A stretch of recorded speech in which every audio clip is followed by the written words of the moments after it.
Oh, it's 12:30 now, but we'll give it a couple of minutes for people to join, just because, especially in the heat and everything, everyone's on a bit of a go slow, aren't they? I think generally.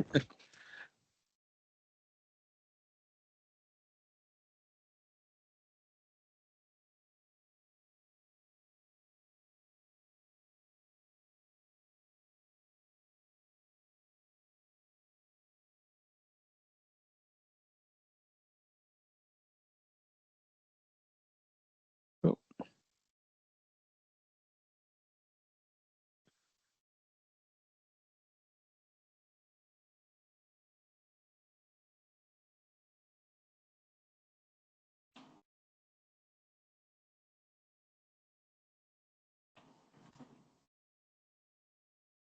Oh, we'll just give it a couple of minutes, just give people a chance to join.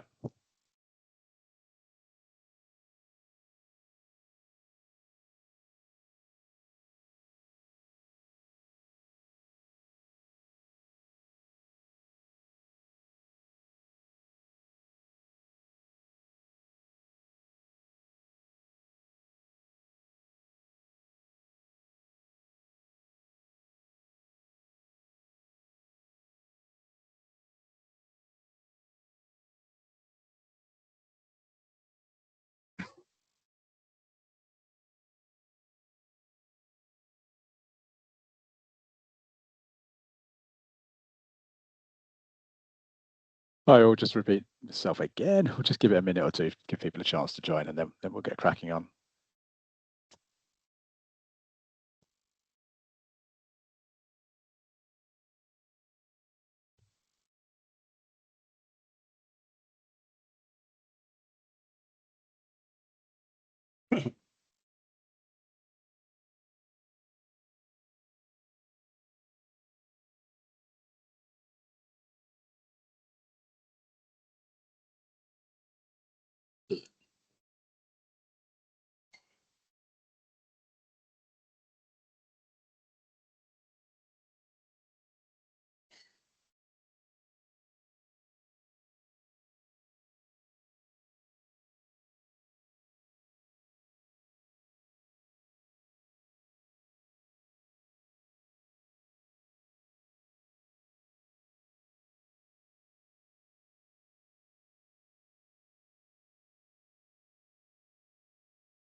Give it a few more seconds, and then actually we ticked over to 12:33, so we get cracking.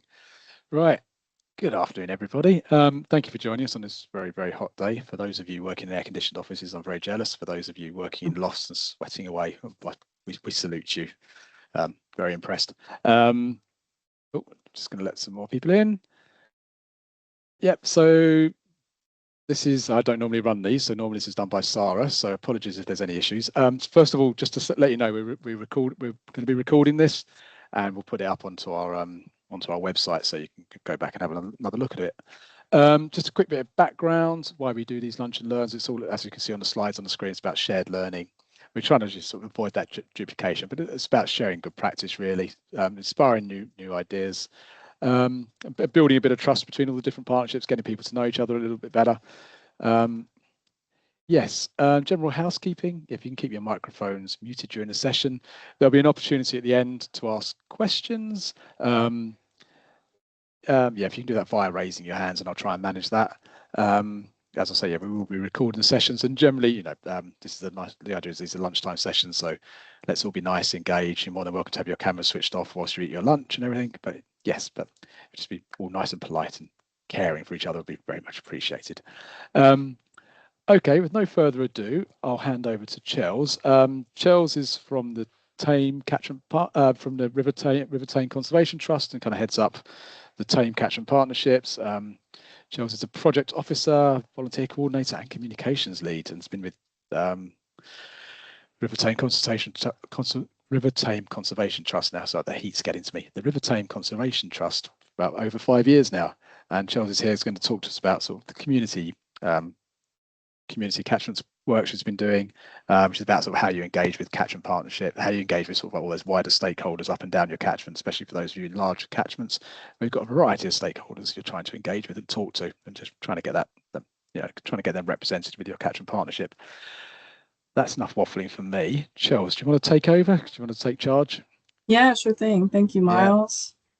Let me get my slides shared. Okay, can you see those? Yep. Cool. Okay. Yeah, thank you, Miles. So today I'm going to talk about this program that we've called Community Currents, sort of as a model for engaging a wide range of stakeholders at a sub-catchment-ish level, or at least breaking it down into manageable parts, and how it's gone for us, and yeah, kind of learnings from that process that we're still partially still delivering. But to set a bit of context of where we are in the Thames, the Thame is here, rising up kind of above Aylesbury, goes down past the town of Thame, and then meets the River Thames at Dorchester on Thames, south of Oxford, if that kind of helps people understand where in the world we're at. We straddle basically almost 50-50 Oxfordshire, Buckinghamshire. So we've got two county councils to deal with. Well, we've kind of got South Oxfordshire District Council, and then Oxfordshire County Council, and then Buckinghamshire Council. But where did community currents come from? Where did the idea develop from? So we have 20 EA water bodies in the Thame catchment, which is quite a few. We also have 33 sewage treatment works. And we've set up in the last, it's been running almost 4 years now, 3 or 4 years, a citizen science water quality monitoring network that is strategically placed all over all 20 water bodies, really kind of trying to target the sewage treatment works, but we're also interested in all other sources of pollution. We use the Freshwater Watch platform, but this is a big network of, at this point, we've got over probably 60 volunteers that are in it, as well as river fly monitoring. We've got an increasing number of volunteers monitoring wildlife as part of our waterfall recovery project. And then we've also got the Thame Catchment Partnership, which all of you will know what catchment partnerships are. And we facilitate a farm cluster. So our catchment is really quite rural. So engaging with landowners, land managers, farmers is really important for delivering a lot of improvements we want for the river. And then we've got the added complication of, on the kind of south side of the catchment is the Chilterns. And we've got these scarp slope chalk streams on one side that have their own unique qualities and sensitivities and whatnot. So, well, saying all that, sort of this is the problem. There's so much to tackle geographically, and then also such a wide variety of stakeholders. And community currents really actually did come out of catchment partnership meetings and people remarking on this, as well as trying to get the water quality monitors together to review their results. The discussions became quite challenging because one or two volunteers monitoring a single small tributary might have quite a complex and perplexing issue, or something appearing in the data that we want to talk about, but then volunteers way up in the other part of the catchment, that's not really very relevant to them. So we thought about doing workshops that split the catchment up. Also, we were having discussions about neighborhood plans and about how those could potentially create protections and influence how development takes place. We've got a lot of development, housing and otherwise, set for this part of the world. And how can that be done sustainably, water friendly? And also, if there's going to be development, can river restoration and improvement projects be built into those as well? So we designed these workshops to basically bring together everybody, our volunteers, parish councillors, members of our farm cluster, as well as land managers and farmers that we maybe haven't yet had contact with, and we're trying to get them into the cluster, people who lead volunteer groups and community groups. Yeah, we basically were just saying anyone from this one geographic area. And we also knew that to have meaningful conversations about a community's or multiple communities, local stream or river, we were all going to have to get on the same page about what we know. So give people information that's meaningful to them and is understandable to them, but it's local as well. And then once that is sort of established in the first half, then we start to open up and talk about what's been done in this area, what's planned, what's in the room, what local knowledge is here, what aspirations do certain groups have. And also just an opportunity for people to meet each other. Two environmental groups from two villages up and downstream meeting each other, or landowners that say, actually, yeah, I'd be super happy to have river fly volunteers monitor on my land. Yeah, so the aim is to really try and get more practical action happening, and kind of pushing this idea of potentially integrating more watercourse protection and improvement and project ideas and policy into neighborhood plans as one option, because we do really try and target bringing the parish councils in.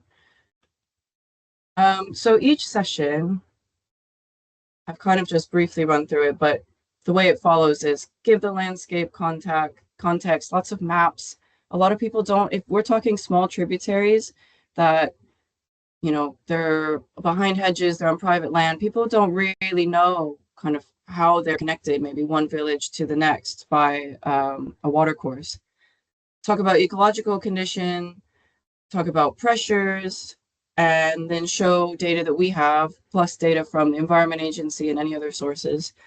And then we move into the opportunities. So what I'm going to do now is basically just flick through a bunch of examples. I've just kind of pulled some of the best of slides from various community currents workshops that we've run over the last, it's been probably a couple years now of these, because they are quite time consuming. So we had aspirations to run one every single month and split up the catchment into 12 sections. But with other project priorities, it's sort of spread out into like one every other month. So it's sort of, we're expanded out into taking like a little bit more time than we thought, but has been really worth it. So yeah, as an example, like when I'm coming to a group, this was a group talking about the Bear Brook and the Stoke Brook, which runs through Aylesbury, one of our most urban areas in our catchment. And you can see there's all these little smaller tributaries even within the system. And a lot of local people won't necessarily have recognized all of these until you put a name to them, and understanding, what goes in upstream flows down in this direction and ultimately into the River Thame. In areas where we've got our chalk streams, it gives us an opportunity to explain to people what a scarp slope chalk stream is versus a dip slope, and how the underlying geology and the bed of the river and how the water is coming up through the aquifer, how that all works. And there's a lot of times these like really sometimes ephemeral streams in these communities are very overlooked. So this is a really nice opportunity. And to also talk about, with our chalk streams, they eventually end up running over clay. So at the end of their course, might not look like that classic chalk stream that some of those dip slope ones look like for the most of their course, and kind of explaining that as well. We also get to talk to people about how, as ecologists and people looking at river health, look at naturalness of rivers, and how we look at maps and what meanders are, the wiggles, versus straightened section, and talk about the history of human modification. So I usually just try and find a nice little example from the local area illustrating that. It's also quite a fun thing is showing people, if you haven't seen these before, this is the National Library of Scotland side-by-side viewer, and you can, if you're looking at, this is the Cheersley Brook, and it's just dead straight along the railway here. But if you go back, you can see before it was modified that it was did have some natural wiggles in it. We also let people know what sort of protected areas are in their sub-catchment area. This is one where, so this is a sub-catchment. The Hothem Brook has the highest area of triple S size for us in the Thame catchment. We don't really have much in terms of triple S size besides in the Chilterns, and then all this kind of old complex of woodland that is now a bit fragmented, but used to be this one giant contiguous woodland.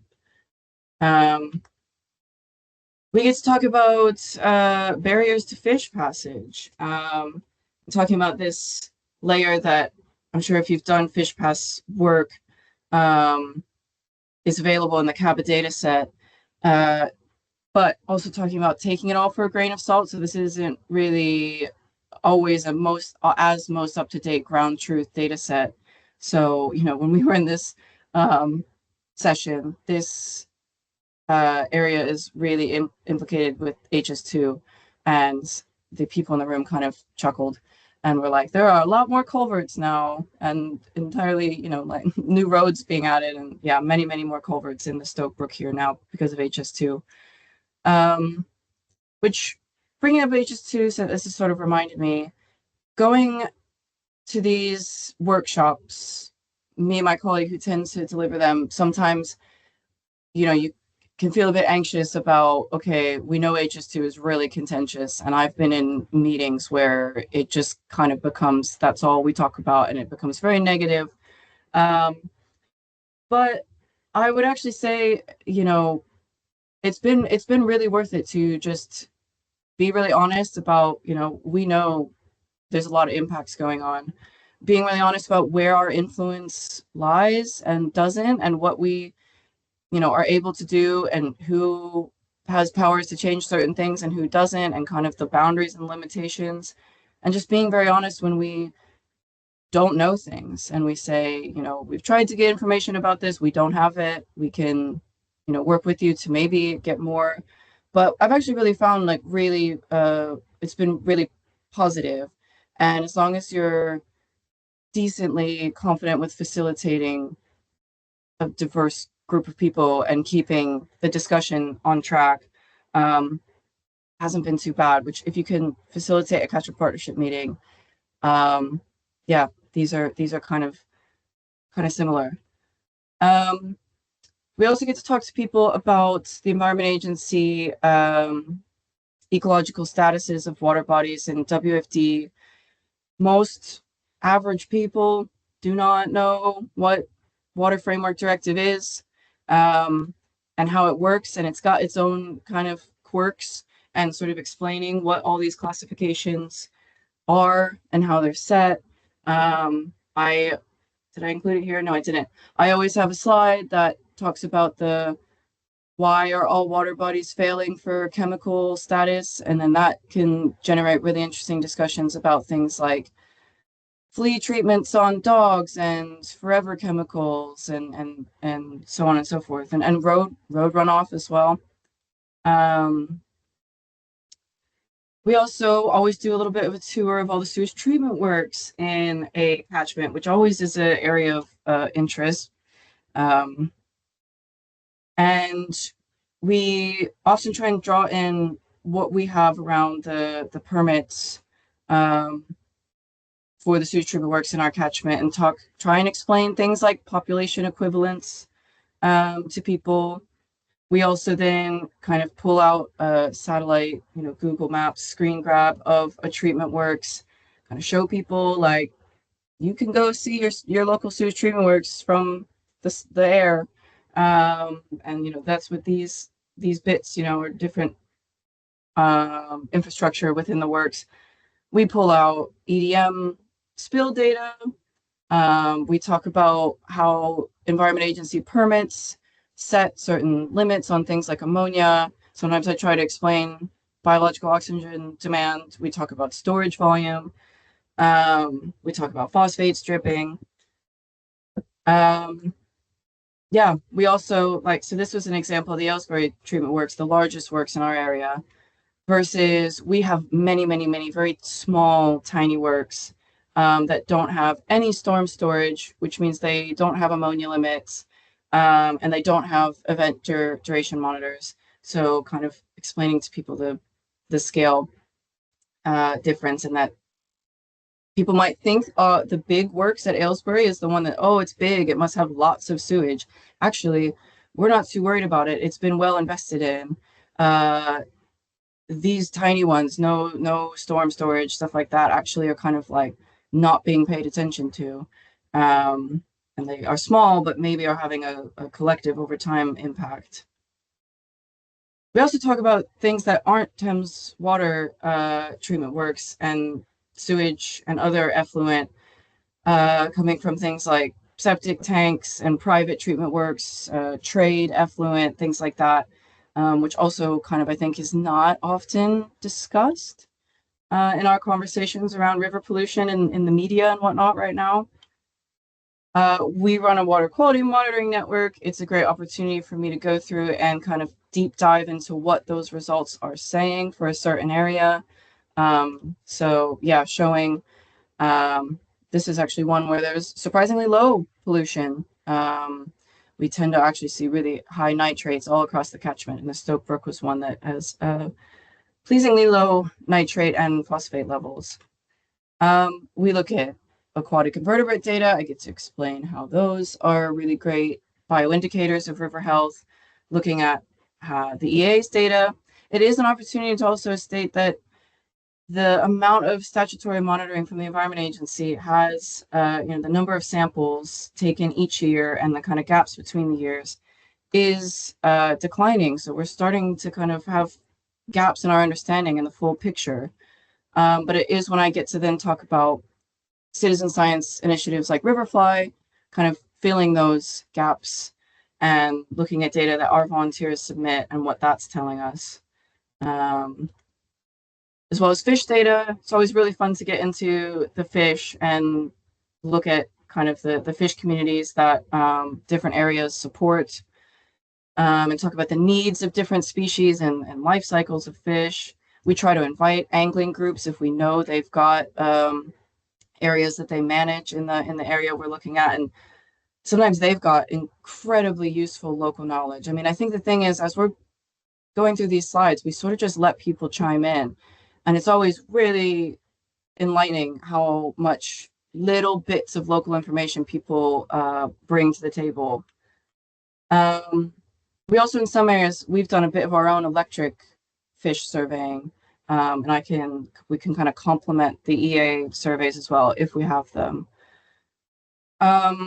The trust undertook also with volunteers putting together this incredible bird atlas. Like every single 1 kilometer square of the Thame got surveyed for many years, and we've now got really robust evidence that actually the Thame catchment has really good hotspots for bird diversity in some areas, which it never really had been recognized as that previously. So that's really nice to show off to people. But we do talk about wildlife recording being kind of sparse in our area. This yellow outline is kind of our catchment area. This is iNaturalist. You can see the darker red. We're kind of in a pale area here. Not so many records.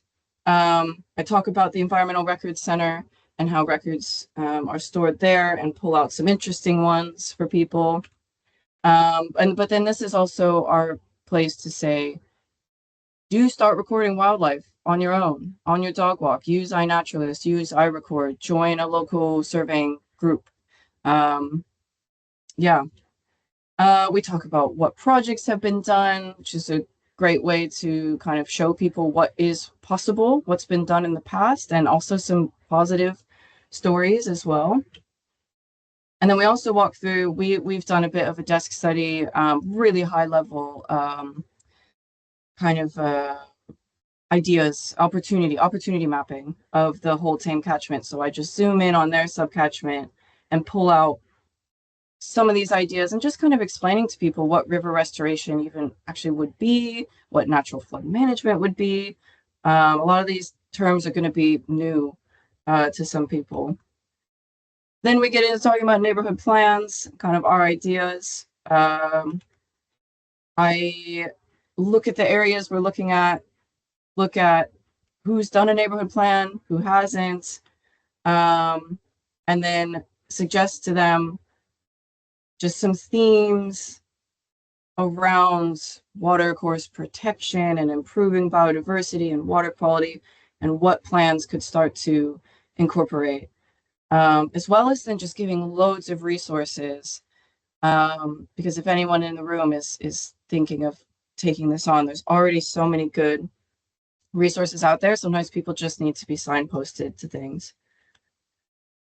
So yeah, that was a really just whiz through kind of everything that I would have covered in 2 hours with people. But what we've seen make these successful is we send direct invitations. So me and my colleagues make a stakeholder list for each area. We go through our farm cluster, volunteers, anyone we've talked to in the past, just in this area, whatever, write them all down. I do a Google of who are all the parish counselors? Are there any environment groups I don't know about? Have a little search on Facebook, and I send people direct invites. A generic invite, but I'll do a targeted one that's kind of aimed towards the farmers versus aimed towards the parish counselors. It's also been great to kind of, after doing quite a few of them, we've got like a template that I just pull the same information for each area. Every single one is unique, but we kind of keep it to the same structure. But it has really evolved over time. And actually, like, I'm doing one of these next week. And if I were to look at the slides for that one versus the very first one, it has changed quite a bit. And I'm now thinking I'd like to go back to that first area I did, because we do these better and differently now. It is really time intensive. And sometimes we get so many people turning out all across the catchment. Sometimes we get like 10 people and they're all from one village and no one from the upstream village came, and it kind of is a bit of a but it kind of just signals to us, okay, maybe this is an area in general we need to put more effort into engaging, because we didn't too many cold contacts and things like that. And then, like I said, kind of managing expectations if you're talking about things like sewage and Thames water, HS2, these kind of contentious topics. As well as also there can be a lot of excitement in the room, but managing expectations about the small size of our team, funding constraints. We can do a project, but we might need to secure funding first. Let's work together on finding that, working on a bid together, that sort of thing. But it's been incredibly positive. People get connected up. Yeah, all that good stuff. I think we really see it as it's been a great thing, and we kind of want to keep it going in some way, maybe just run it again. That's going to be our question for the future, is what do we do once we've got through every area?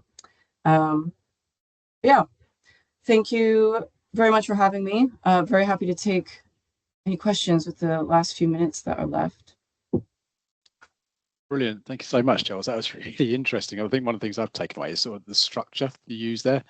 I think the way you go through things and those individual slides is something that we can really sort of like take away. I think that's really, really good and really useful.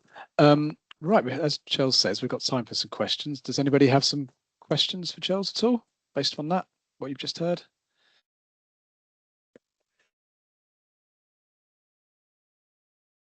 Lizzie, go for it. Hi Chels. No, thanks for that. It was really informative, and I think it's such a great idea if you've got the time to sort all that and work it all out. It must take a long time to organise. I appreciate that. I was just wondering, have you heard of, it's kind of a bit off topic, but have you heard of the People's Emergency Briefing?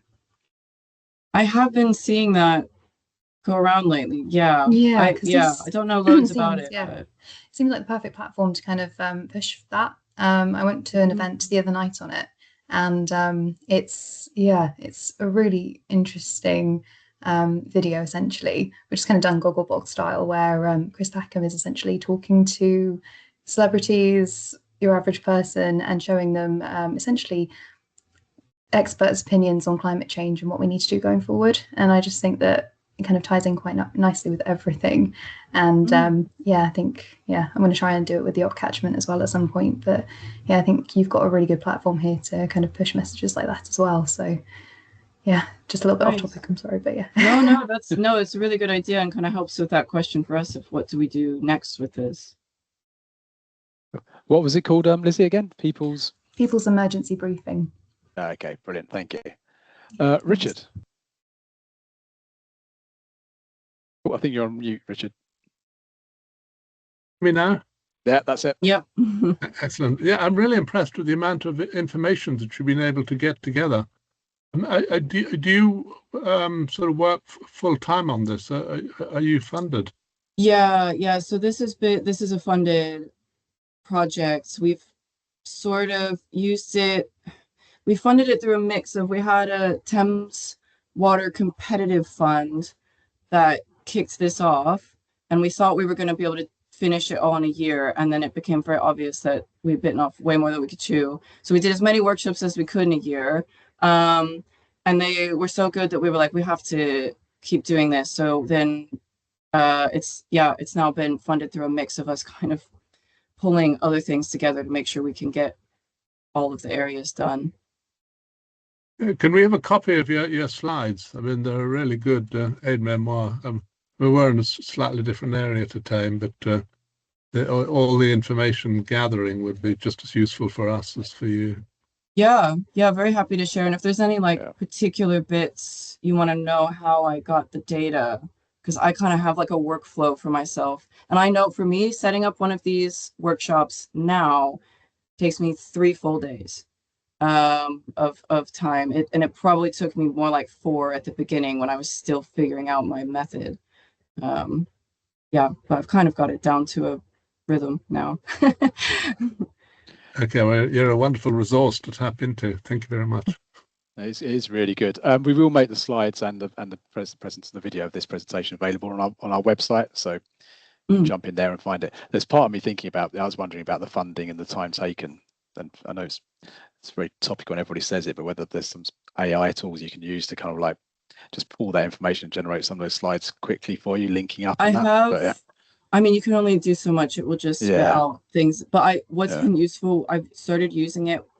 I compare neighborhood plans and putting in like 3 neighborhood plans. And I'm like, tell me how well these do to the kind of like themes that we want people to have in their catchment or in their neighborhood plans. And it's actually been really good for that, because neighborhood plans are sometimes like 100+ pages long.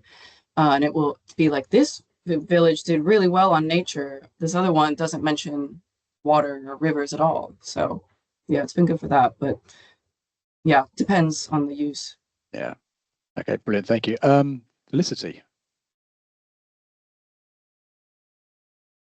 Hi there. Thanks for such a fascinating presentation. I'd be curious to know more about how you, and I don't know whether you do this, but I'd be interested to know about you joining audiences between like more rural and more urban spaces, and how you've kind of navigated the differing interests of the different groups. Yeah, no, that does happen. The last one we did was one where like the bottom end of the catchment was Aylesbury, but then up above was smaller villages and stuff and more rural. I mean, it's going to be a struggle. Like, the counselors and the local people in Aylesbury have a lot to kind of tackle just even in that area. But I do think making kind of those, if the rural part is the upstream bit, making aware that those communities, the choices they make and how their villages develop, of course, they're concerned about, but also affects the downstream. Trying to think, we've got one sub-catchment, the Chalgrove Brook, that we've started to see the kind of joining up. It's predominantly only rural there, but we got almost all of the parish councils. There's 3 of them joined in, and they actually all together pooled a bit of funding to help us do an NFM feasibility, or like an NFM like scoping study. Kind of recognize, although now that I think of it, the top village, the one at the very top of the catchment, didn't add to that pool. It was the downstream ones that are most affected by flooding. Those two did add in. So it's hard to for people who are like, yeah, we might be causing your flooding, but we're not flooded. So yeah, it is a challenge, but I think this is kind of the beginning of getting people thinking in that connected up way. Oh, sorry about that. Sorry, distracted. Right, is there any further questions at all for Chels there? No?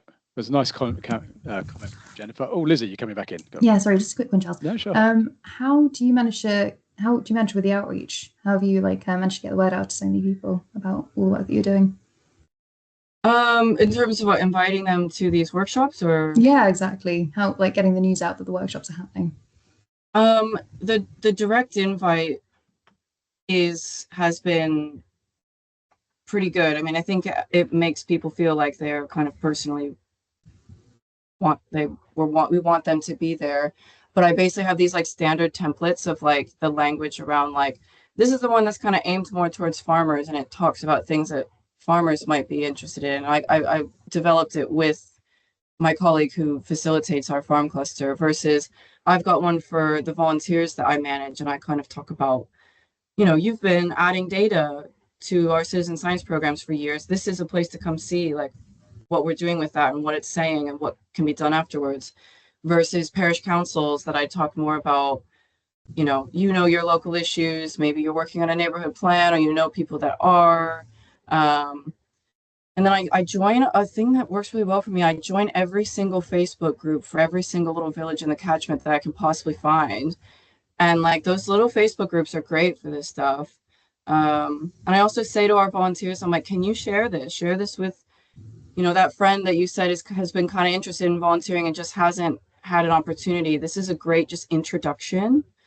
So yeah, it's a mixed approach, but yeah. No, great, thank you. That's really helpful. Thank you. Kate, did you want? I know you had your hand up. Has it gone back down, or did you want to come back in? Is there a question? Oh, hi. Sorry. That's all right. Yeah. Thank you, Chels. That was a really, really interesting, and I kind of think it's a wonderful project, and it's something we definitely want to replicate on our catchment. Absolutely. I'm just really interested. I mean, you've partially answered this, but how do you decide to kind of what sub-catchments? How do you define the sub-catchments that you do specific workshops for? Is it kind of just tributaries or? I think I had a map at the beginning that kind of showed, because we've got 20 EA water bodies, but we were like 20 workshops is kind of, I gotta go all the, okay, 20 workshops is really overwhelming and far too much, and some of them are pretty small.